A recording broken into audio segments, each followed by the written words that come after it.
I'm wearing my green, a little bit of green in the earrings. Happy St. Patrick's Day. If you watch this other than St. Patrick's Day, then happy day. Ronnie Lowe, life coach here. I want to talk to you a little bit about encourage. What is the meaning of that word? I love going to dictionary.com and thesaurus.com. I can go down rabbit holes. Yes, in spite of ChatGPT, who will do it all for you now, I still like to look up the root words of something, the origins, and encourage really came from stimulate. It's trying to stimulate or incite a change or an action, a new belief, or a state of being. Isn't that interesting? Interesting. It is trying to stimulate an action, a state of being, or a belief. Actually, I inserted the word new. So it's not giving praise. It's not validating. It's not just confirming, which I find very interesting because often, and I did ask a few people, what do you think of encourage? And it really was a lot of what I would think pat on the backs, saying you're proud of somebody, validating them. And it's the origin of that word is not that. It's to encourage, to stimulate, to prompt, to turn on that engine, to turn on that stove. And it's not even to actually do it, like to cook it. It's trying to. Aha. Nothing wrong with trying. Some people say, don't try, do. I'm one of those, all Yoda like. But in trying, when you think of the word try, if we give it a bad connotation, then you are giving it a not so negative, forceful, motivating connotation. Nothing wrong with trying. Yes.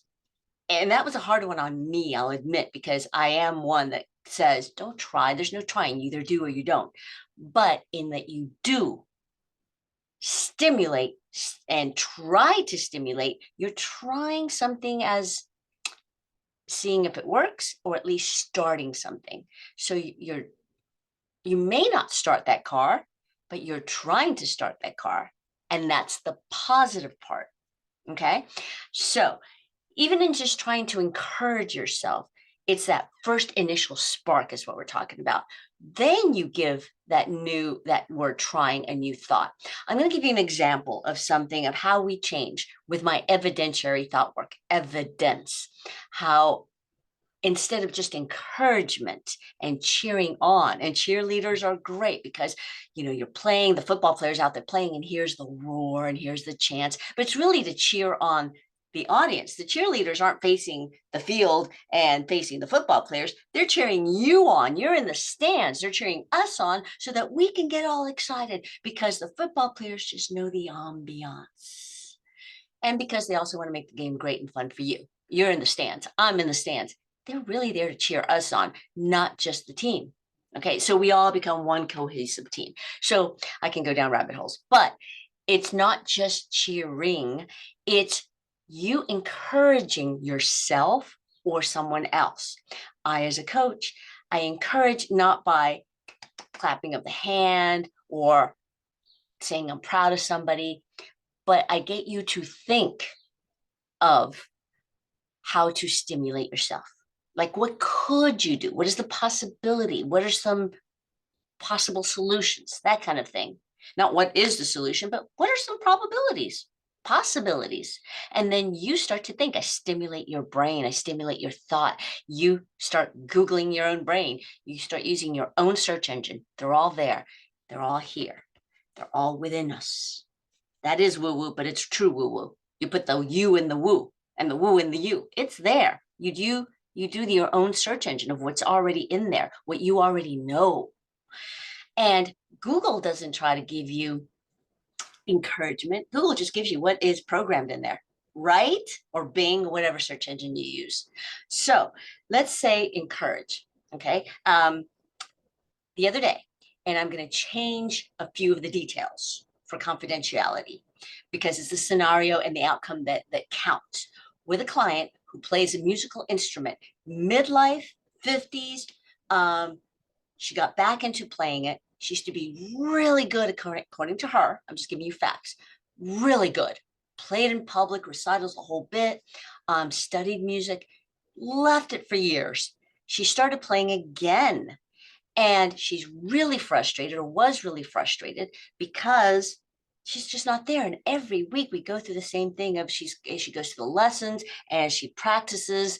I'm watching the time because I have a client coming up. Practices, and just one night, not even in a session, we were in the support. I connect with my clients in between sessions. So that's how we work our accountability. But just in support, regular support, it wasn't even like a scheduled accountability. We were texting because I Voxer with my clients, or we text, or however it works for you. So we were going back and forth of, I don't know how we got to the subject of the piano lesson that day, because we had been chatting about something else on text.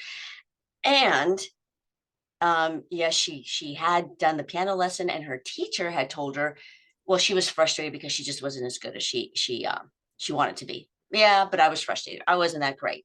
Um, I'm still not there. She wants to be as good as she used to be. So let me see exactly what she said, then change it around a little bit. How did that whole thing start? Um, she gets frustrated when it comes to that. Okay. How did that start? Hold on, hold on.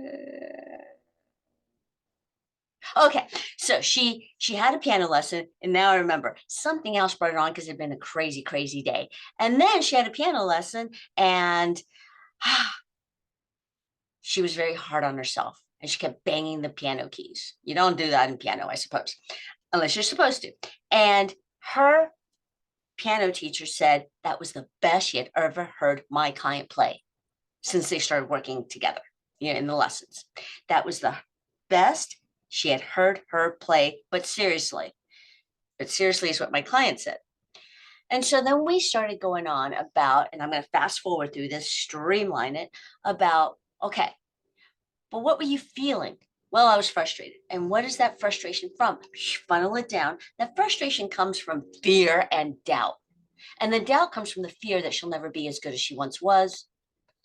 Or are you trying to sabotage yourself and not be as good as you once were? And you'll always have that as an excuse.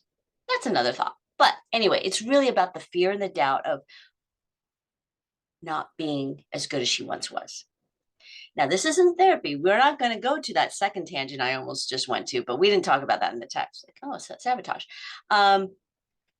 It's coaching. It's like, okay, how did you feel? Angry. Where did that anger come from? And it really whittled down to the fear that she won't be as good as she once was. So, what was the fact? The fact was just the fact. Entertain the fact. I encourage my client. Stimulated her thought. What was the fact? Your teacher said, just a fact, that was the best she had heard you play yet. Okay. Yes, but I was still frustrated. So I invited her to think, okay, how about try this? And I still feel frustrated. Change the but to and I still feel frustrated.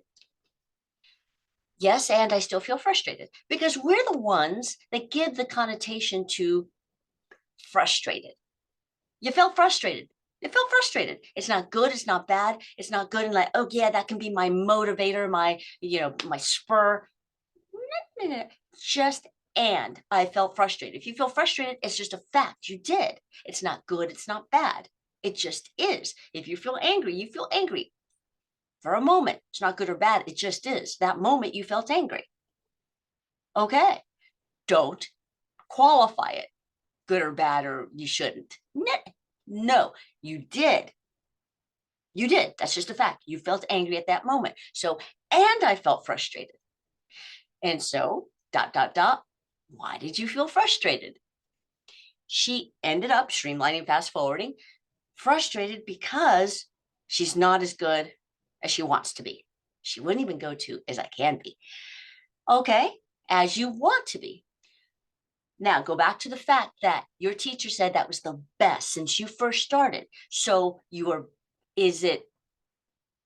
what do you think?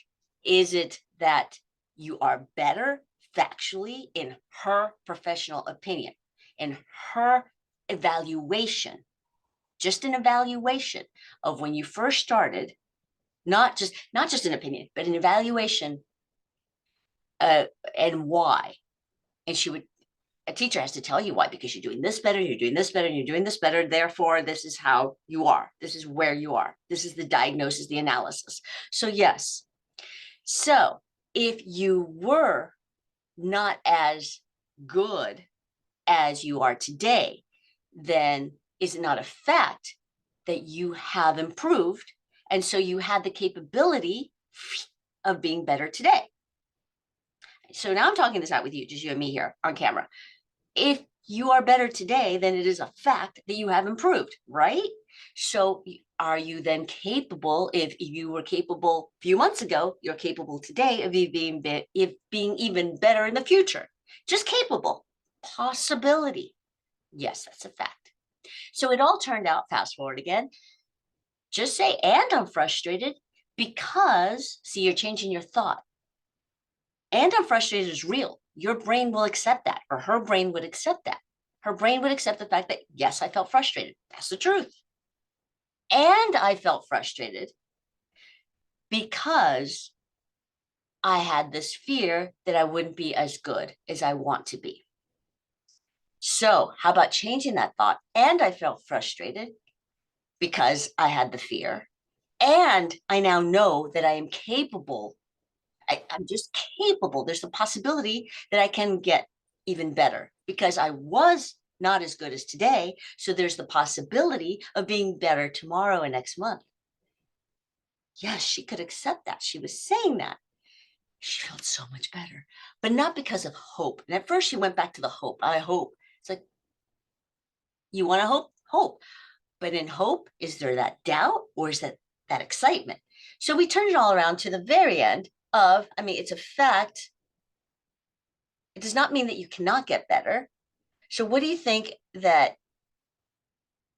what does that do for her? If, I asked her, what does that fact that she has not heard you play any better, and this is the best you've played, what does that say to you? Silence. That I'm better, she said. Okay. And I'm like, is that a fact? She goes, well, yes, that's a fact that I have improved. So I am better today. So are you capable of being better tomorrow? Should you keep practicing? Yes. So I also asked her, can you even, instead of better, change better to something your brain will accept in all this? Yes, I played better and I was still frustrated because I know that I have the capability of being better and I'm not there today, but I am working on it and I am working on it for the future. I am on my way of possibly being better. And I'm excited about that. She was like excited and energetic. She's excited about the possibility is there of being better, not hope, the possibility of her being better, because her brain can accept that it's already been possible and there is possibility because there's nothing wrong with her keeping her from being better. We're not saying, yes, there's nothing wrong with you, you're going to be better. That's forced motivation. And usually when people have forced motivation, that's just it. There's still that little doubt. So through my evidentiary thought work, that's exactly what you give yourself. You search your own brain, the Google it effect, Bing, whatever search engine you use, of what is already in you, in you. The answer is in you. That's what that means. Just search for the truth, what your brain already has programmed in there, and you give yourself proof, the evidence. If you want to find out more how evidentiary thought work is real, it's not all woo-woo. The woo is in you. You are in the woo. It's real, how this can work for you. Seriously, to on the spot, start working your way to achieving those goals faster and so much more easily with something that's real and factual. Please click on my link that's in my Facebook cover, my LinkedIn link, and I explain exactly how and why it works in length. I invite you to watch this video. I explain my evidentiary thought work in coaching to encourage yourself, to stimulate, trying to stimulate an action a belief, or a state of being. That's in Merriam-Webster. Look it up. I encourage you to do so. All right, Ronnie Lowe, Life Coach. Thanks for watching. Ciao. And please give me your comments or questions. I invite them in the DM, PM me if you don't feel like putting it in comment here. And tell me what you think of the video. Bye. Yay.